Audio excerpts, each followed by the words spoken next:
Welcome to the second module of the Supervisory Committee training. In this section, you'll learn about monitoring management activities. Here, you're playing the role of Quality Control Monitor.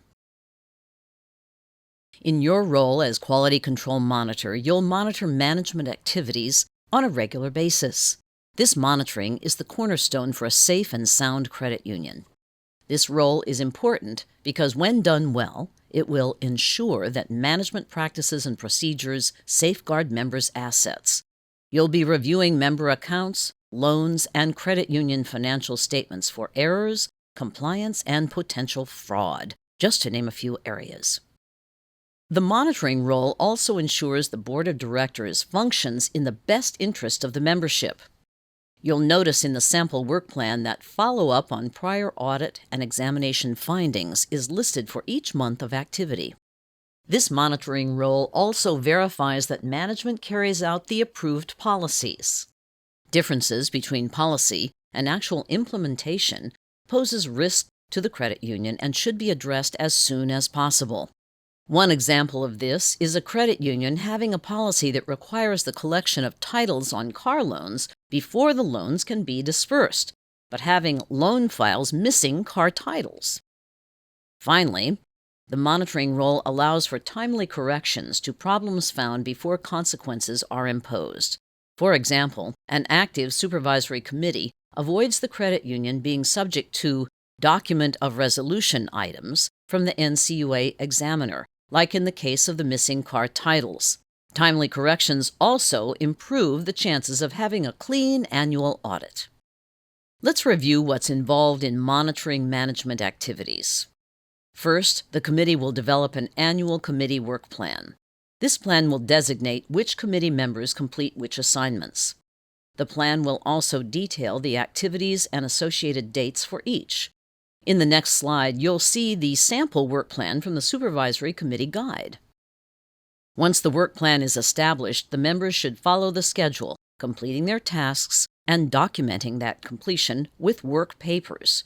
Work papers are checklists, memos, spreadsheets, or any other tool you'll use to demonstrate and report on the work completed.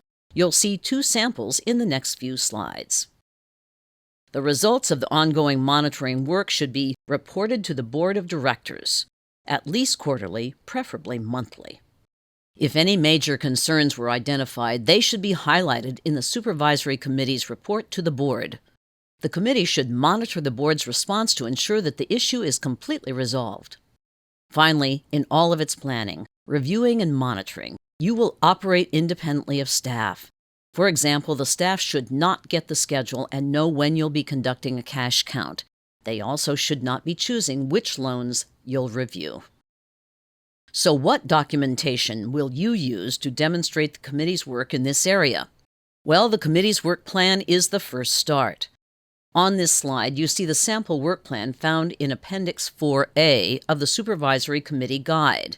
It covers 12 months of various activities that a committee might work on.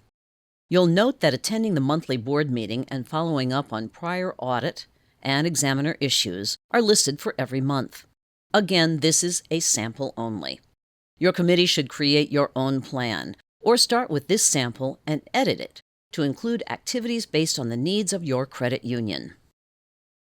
One of the best things about the Supervisory Committee Guide is the detail it provides to train you on how to audit any area needed. Chapters 8 through 20 are titled, How Do We Audit?, followed by the area of review. Some of these may not be applicable to your credit union, and not all of them need to be reviewed every month. Looking at this list may help you develop your work plan. In the following slides, you'll find sample work papers testing internal controls and two critical areas of monitoring, Chapter 8, Auditing Cash, and Chapter 10, Auditing Loans. Monitoring includes a review and assessment of internal controls. Internal controls are staff structure, operating procedures, and other measures the credit union uses that safeguards assets, ensures accuracy and reliability of data, encourages compliance with policies, and protects staff and volunteers from being suspected or accused of fraud. That last one is important because it points out that the credit union leaders have an obligation to its staff and volunteers to protect them from fraud, accusations, and temptations. Allowing a sole volunteer to manage all cash-related items without any review or oversight poses as much of a risk to that person's reputation as it does to the credit union. Common forms of internal controls are things like requiring staff to log on to terminals with passwords so there's a record of who completed all transactions. Another example is forced dual control over vault access. This means no one person has full access to the vault, as one person might have the access code and the other person the key, both of which are needed to open the door. Finally, a great example is the requirement that the 5300 report be reviewed and approved by a second person in order to check for any errors before it is submitted to NCUA. Within each of the How Do We Audit chapters is a section discussing the internal controls for that function. The guide also includes a sample internal control checklist for each of the main elements of the credit union financial statement. For example, Appendix 10A in the guide is a checklist for internal controls over loans. Here's a section of that checklist on this slide.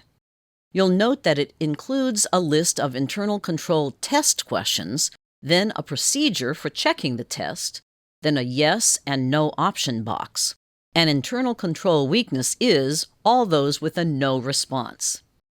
This is just one sample of a work paper you would keep on hand as documentation of the Supervisory Committee's work. The checklist should be dated and signed by the committee member that completed it. Now let's look at two other work paper templates you'll find in the Supervisory Committee Guide. They appear as appendices within the associated chapters of the guide. They're also all available as electronic documents, so you can download and edit from the NCUA website. We chose to show you these because they're applicable for all credit unions, no matter what asset size. You would use the loan review work paper to document which loans were reviewed, the key underwriting factors, and any findings or concerns that should be reported to the board. Common concerns to be noted about loans might be missing documents, missing signatures, and anything found that contradicts the written policies related to lending. The Bank Account Reconcilement Work Paper allows you to review the bank statements against the backup documentation and verify the reconcilements concur with the staff findings and the bank records. Examples of reportable concerns in this area might be delays in reconciling, delays in check clearings, or missing approvals on expense payments. Finally, here's a basic sample of what a monthly Supervisory Committee report might cover. The main section is a list of the committee's activities completed, the date, and any findings. There are also instructional notes at the bottom to help members remember what issues they should be flagging. Again, NCUA has a variety of work papers. You should edit these or develop new ones to best meet the needs of your credit union. So before we move on to the next responsibility, here's an article that summarizes why the ongoing monitoring role is so very important, particularly in small credit unions. This article reports 5 cases of fraud in small one-person employee credit unions. Each one involves fraud that went on over several years. In one case, a 62-year-old woman will serve 45 months in prison. As manager, secretary, board member, and sole employee, she was able to conceal her crimes for years using a complex money laundering scheme. In another case, the manager stole funds from members' accounts for 9 years before the crime was revealed. Members were notified about the tampering of their accounts after the credit union was taken over by a larger institution. Having an effective and ongoing monitoring system in place protects our credit unions and protects those who run the credit union on a day-to-day basis. That's the end of this module. Return to the main screen to review any other module in this training.